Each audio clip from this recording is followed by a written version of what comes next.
Assalamualaikum warahmatullahi wabarakatuh. Saya Muhammad Hisyam Al-Majid, NIM 0511170090, jurusan Teknik Sipil, Fakultas Teknik Sipil dan Perencanaan Universitas Trisakti, akan mempresentasikan perencanaan geometrik jalan. Perencanaan geometrik jalan merupakan bagian dari perencanaan jalan yang titik beratkan pada perencanaan bentuk fisik jalan. Fungsi dasar jalan adalah memberikan pelayanan yang optimum pada arus lalu lintas. Kemudian tujuan perencanaan geometrik jalan pertama adalah merencanakan dan menghasilkan infrastruktur jalan yang aman, efisien dalam pelayanan arus lalu lintas. Lalu memaksimalkan rasio tingkat penggunaan atau anggaran biaya pelaksanaan ruang, bentuk, dan ukuran jalan dikatakan baik jika dapat memberikan rasa aman dan nyaman kepada pengguna jalan. Lalu dasar-dasar perencanaan geometrik jalan adalah sifat dan ukuran kendaraan, kemudian sifat pengemudi, lalu karakteristik arus lalu lintas. Kemudian bagian perencanaan geometrik jalan, perencanaan alignment horizontal atau trase jalan dititik beratkan pada perencanaan sumbu jalan dan menggambarkan jalan lurus dan menikung. Lalu perencanaan alignment vertikal atau penampang memanjang jalan menggambarkan jalan mendaki, menikung, dan melandai. Lalu berkaitan dengan pekerjaan galian dan timbunan. Kemudian penampang melintang jalan atau cross section menggambarkan lebar jalan dan jumlah lajur jalan, median drainase, dan kelandaian lereng tebing. Kemudian penampang melintang jalan merupakan potongan melintang tegak lurus sumbu jalan. Potongan melintang menggambarkan bagian-bagian jalan. Bagian-bagian utama jalan adalah bagian untuk lalu lintas, bagian drainase, bagian pelengkap jalan, dan bagian konstruksi jalan. Lalu ada sarana dan prasarana lalu lintas. Definisinya adalah bagian dari sistem transportasi yang berfungsi sebagai penggerak atau sesuatu yang dipakai oleh manusia dan barang untuk berpindah tempat. Kemudian sarana lalu lintas. Sarana lalu lintas terdiri dari beberapa jenis dan ukuran kendaraan. Karakteristik operasional dan kinerjanya bervariasi.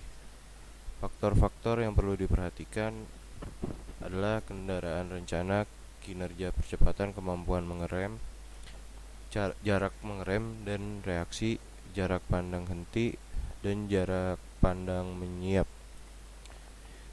Lalu kendaraan rencana. Kendaraan-kendaraan yang mempergunakan jalan dapat dikelompokkan menjadi mobil penumpang, bus atau truk, semi-trailer atau trailer. Pemilihan kendaraan rencana untuk perencanaan jalan ditentukan oleh fungsi jalan, jenis kendaraan, dan pertimbangan biaya. Prasarana lalu lintas bagian dari sistem transportasi yang berfungsi sebagai tempat sarana bergerak atau melaksanakan aktivitasnya. Prasarana lalu lintas dibagi menjadi dua, yaitu natural ways dan juga built ways. Jalan raya suatu prasarana perhubungan darat dalam bentuk apapun, meliputi semua jalan termasuk pelengkapnya yang diperuntukkan bagi lalu lintas. Jalan berdasarkan kelas dibagi menjadi jalan kelas 1, jalan kelas 2A, jalan kelas 2B, jalan kelas 2C, dan jalan kelas 3. Kemudian ada jalan utama. Jalan utama adalah jalan raya yang melayani lalu lintas tinggi antar pusat-pusat produksi. Lalu ada jalan sekunder, adalah jalan raya yang melayani lalu lintas antara kota penting dan kota yang lebih kecil. Lalu ada jalan kolektor, jalan penghubung antara dua golongan yang sama atau berlainan. Kemudian pembagian jalan jenis perkerasan. Pertama ada flexible pavement dan juga rigid pavement. Lalu klasifikasi pergerakan, ada jalan arteri, jalan kolektor, dan jalan lokal. Kemudian dari fasilitas jalan ada jalan dengan median dan juga jalan tanpa median. Kemudian berdasarkan kewenangan pengelolaan jalan, ada kewenangan negara, provinsi, dan kabupaten. Lalu sistem jaringan jalan primer. Sistem jaringan jalan yang peranan pelayanan distribusi barang dan jasa tingkat nasional. Sistem jaringan primer ini bersifat menerus yang memberikan pelayanan lalu lintas tidak terputus walaupun ke dalam kawasan perkotaan. Sistem jaringan jalan sekunder. Sistem jaringan jalan dengan peran distribusi barang dan jasa untuk masyarakat di perkotaan.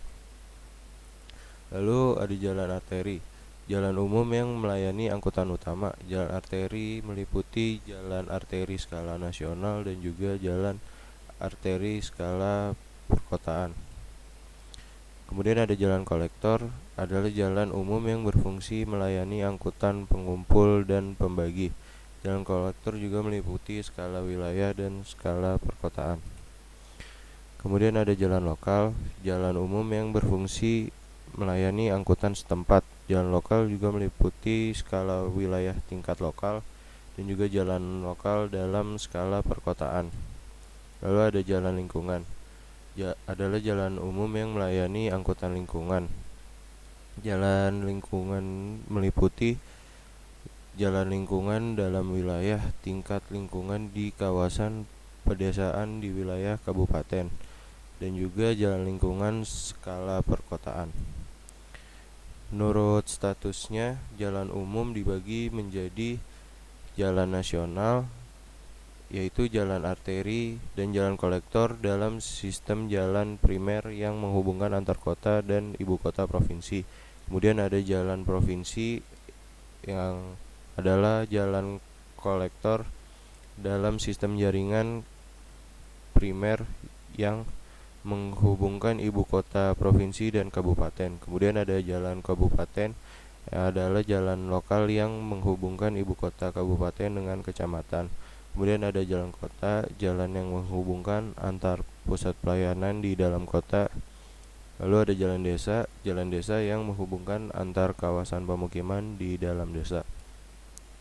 Kemudian ada jalan strategis. Jalan strategis dibagi menjadi jalan strategis nasional, yaitu jalan yang melayani kepentingan nasional atas dasar kriteria strategis. Kemudian ada jalan strategis provinsi, adalah jalan yang diprioritaskan untuk kepentingan provinsi untuk meningkatkan ekonomi, kesejahteraan, dan keamanan provinsi. Lalu ada jalan strategis kabupaten, yang adalah jalan diprioritaskan untuk kepentingan kabupaten untuk meningkatkan ekonomi, kesejahteraan, dan keamanan tingkat kabupaten.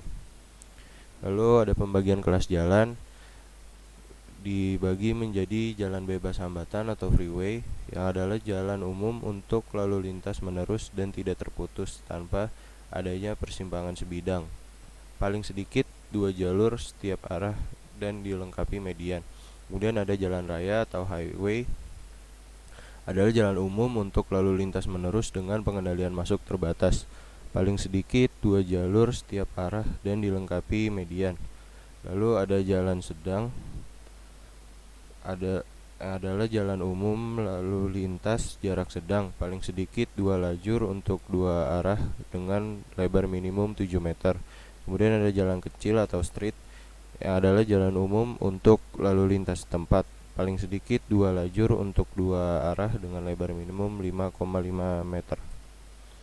Kemudian ada jalan khusus. Ini maksud jalan khusus adalah jalan di kawasan pelabuhan, jalan kehutanan, jalan perkebunan, jalan inspeksi perairan, jalan kawasan industri, dan jalan kawasan pemukiman. Terima kasih. Sekian presentasi dari saya.